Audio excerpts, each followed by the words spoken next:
আসসালামু আলাইকুম রহমতুল্লাহি ওয়া বারাকাতু। এটা হচ্ছে আমাদের বাইক রিপেয়ার করার দ্বিতীয় পার্ট। বাড়িতে আসার পর আমি যে বাইকটাকে ধুয়ে এখানে রেখে গেছিলাম রোদের মধ্যে ভালো করে শুকানোর জন্য, আমি আসে দেখতেছি আমাদের বাইকটা ভালো করে শুকিয়ে গেছে আর বাইরে অনেক রোদ, সেজন্য আমি এই বাইকটাকে ভিতরে নিয়ে আসছি আর ভিতরে বসে বসে আমি বাইকটাকে ঠিক করব। তো প্রথমে আমি লাগাবো আমাদের মোটরসাইকেলের যে আমার চাকা আছে ওই চাকার উপরে যে প্লাস্টিকটা আছে ওই প্লাস্টিকটা লাগাবো। এটা লাগানোর পর আমি চলে গেলাম পিছনে গিয়ে আমাদের যে মোটরসাইকেলের যে পিছনের চাকার যে প্লাস্টিকটা আছে ওটা লাগাচ্ছিলাম, কিন্তু ওটা অনেক বড়, সেজন্য এটাকে আমরা কেটে ছোট করে অ্যাডজাস্ট করে তারপরে যে লাগাইছি। তারপর আমরা চলে গেলাম আমাদের যে সামনে চাকা আছে ওই চাকাটা লাগানোর জন্য। আমাদের পুরাতন চাকার যে যে জিনিসগুলো আমাদের লাগবে ওই জিনিসগুলো আমরা খুলে ফেলে আমাদের যে নতুন চাকা আছে ওই চাকার মধ্যে আমরা লাগিয়ে ফেলছি। লাগিয়ে ফেলার পর আমাদের যে সামনে চাকা আছে ওইটা আমরা লাগিয়ে দিছি আমাদের বাইকের মধ্যে। আমাদের সামনে চাকাটা লাগানো শেষ, এখন আমাদের যে পিছনের চাকা আছে ওইটা খুলবো। খোলার পরে আমাদের যে যে জিনিসগুলো আমাদের পুরাতন চাকা থেকে লাগবে সবগুলো আমরা নিয়ে নেবো। নিয়ে নেওয়ার পরে আমাদের যে নতুন চাকা আছে ওইটার মধ্যে লাগাবো। আমাদের পুরাতন চাকা থেকে যা যা আছে সবকিছু খুলে আমাদের নতুন চাকার মধ্যে লাগাইছি। এখন শুধু আমাদের বাইকের মধ্যে আমাদের চাকাটা লাগানো বাকি রয়েছে। তারপর আমাদের যে চাকাটা আছে আমরা লাগিয়ে ফেলছি। এখন শুধুমাত্র যে লাইট মাইট যেগুলো আছে সবগুলো কাভার টাভার সবগুলো আমরা লাগাবো। তো আমরা সামনে যে লাইটটা আছে ওই লাইটটা লাগাইছি। লাগানোর পর আমি রিমিকে বলতেছি বাইকটা একটু চালিয়ে দেখতে লাইটগুলো জ্বলে কিনা। তারপরে রিমি চাপ দিয়ে চালাইছে, চালার পর দেখতেছি যে না, লাইটগুলো জ্বলতেছে। এখন আমরা শুধু আমাদের যে বাইকের সিটটা আছে ওই পুরাতন সিটটাকে খুলবো। খোলার পরে যে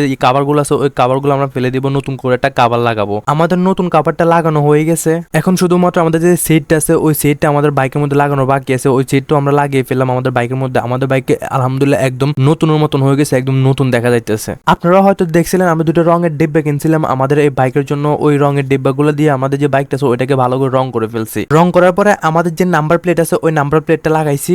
নাম্বার প্লেটটাকে আমি লাগানোর পর বাইকটাকে চালু করে দেখতেছি বাইকটা ভালো করে চলতেছে কিনা। তারপর আমি একটা রাউন্ড দিয়ে আসছি, দেখতেছি না আমাদের বাইকটা ভালো করে চলতেছে। তারপর আমি রিমিকে নিয়ে চলে গেলাম, আমাদের একটু কাজ আছে ওই বাইকে করে আমি আর রিমি চলে গেলাম আমাদের কাজের স্থানে। একদম মাঠে নিয়ে গেছে আমাদের বাইকটাকে। অলরাইট গাইস, এই ছিল আজকের ভিডিওটা যদি ভালো লাগে থাকে তাহলে অবশ্যই একটা লাইক করে দিবেন আর ছোট্ট একটা কমেন্ট করবেন। আর হ্যাঁ, আপনার পছন্দের বাইকের নামটা কমেন্ট করে যাবেন। আসসালামু আলাইকুম রহমতুল্লাহি ওয়া বারাকাতুহু।